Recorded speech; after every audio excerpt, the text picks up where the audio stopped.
Sobat FEB, sekarang kita hidup di dunia di mana belanja bukan hanya untuk memenuhi kebutuhan, melainkan juga untuk memenuhi gaya hidup.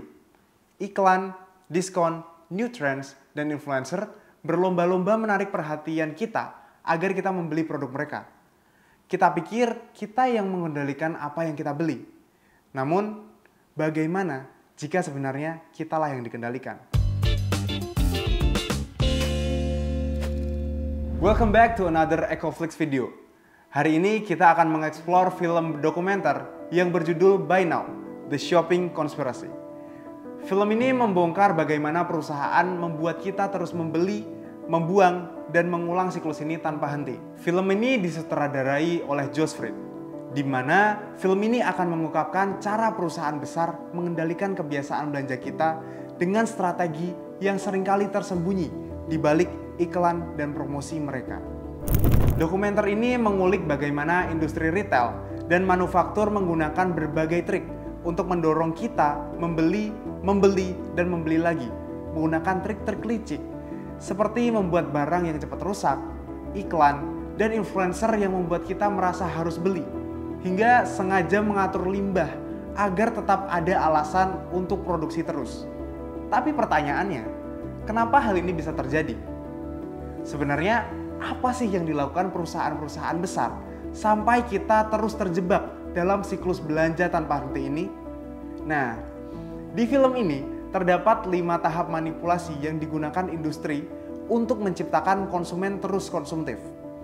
Kita bakal bahas tuntas satu persatu dan lihat bagaimana cara kerja sistem ini di balik layar. Film ini dibuka dengan eksplorasi masifnya produksi industri fast fashion.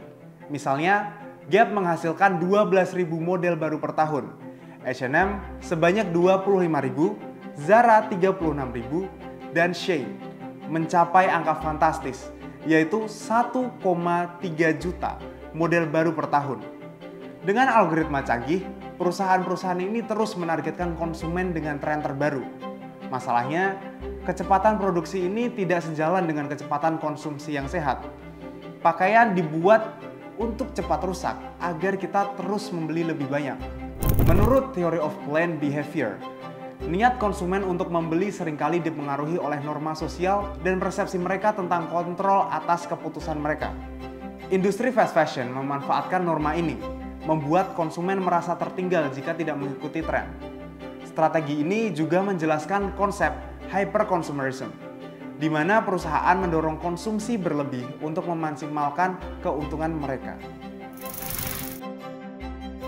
Produk yang kita beli sebenarnya bisa saja bertahan lebih lama, tetapi banyak perusahaan dengan sengaja memperpendek umur produk mereka. Contohnya Apple. Iya, Apple. Device yang sering kalian kira awet dan tahan lama, ternyata dengan sengaja mendesain komponennya agar sulit untuk diperbaiki. Hasilnya, produk Apple kalian cepat rusak, dan karena itu kita akan semakin sering untuk membeli Apple baru lagi.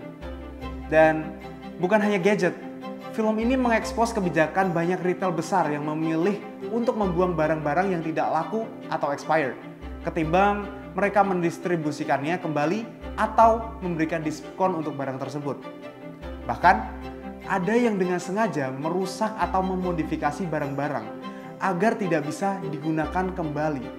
Praktik ini mencerminkan teori externalities, di mana biaya sosial dari limbah tidak diperhitungkan dalam keputusan bisnis perusahaan. Selain itu, strategi ini mendukung konsep scarcity marketing, di mana perusahaan membatasi supply untuk menjaga harga tetap tinggi dan meningkatkan persepsi nilai barang mereka. Saat membeli pakaian, kita seringkali melihat label dengan tulisan 100% recyclable. Namun, kalian tahu tidak bahwa hal ini merupakan ilusi semata untuk membuat kita merasa lebih baik saat membeli? Sebenarnya, kurang dari 10% plastik yang benar-benar didaur ulang secara global. Perusahaan mengerti bahwa kita sudah mulai peduli dengan lingkungan. Melihat opportunity ini, mereka memberikan ilusi bahwa kita melakukan hal yang benar dengan membeli produk mereka. Hal ini disebut greenwashing. Ini bukan hanya bohong-bohongan saja, tapi juga cara untuk menenangkan rasa bersalah kita. Dalam signaling teori, label keberlanjutan dianggap sebagai sinyal positif oleh konsumen. Namun, greenwashing adalah bentuk adverse selection, di mana perusahaan menyembunyikan praktik buruk mereka di balik klaim palsu, sehingga mereka merugikan konsumen yang ingin membuat keputusan etis.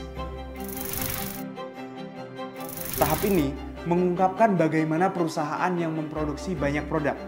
Mereka tidak pernah memikirkan bagaimana nasib produk mereka setelah dibeli.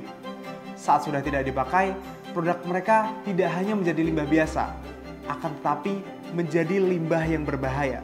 Banyak pakaian yang disumbangkan ke negara-negara seperti Ghana justru menjadi masalah baru.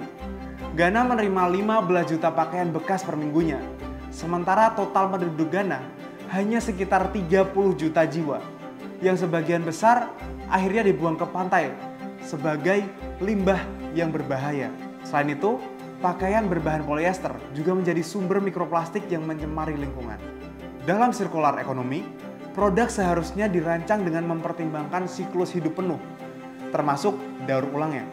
Sayangnya, praktik industri saat ini lebih sering mencerminkan model ekonomi linear, di mana produk hanya digunakan sekali sebelum dibuang, menciptakan limbah dan dampak lingkungan yang sangat besar.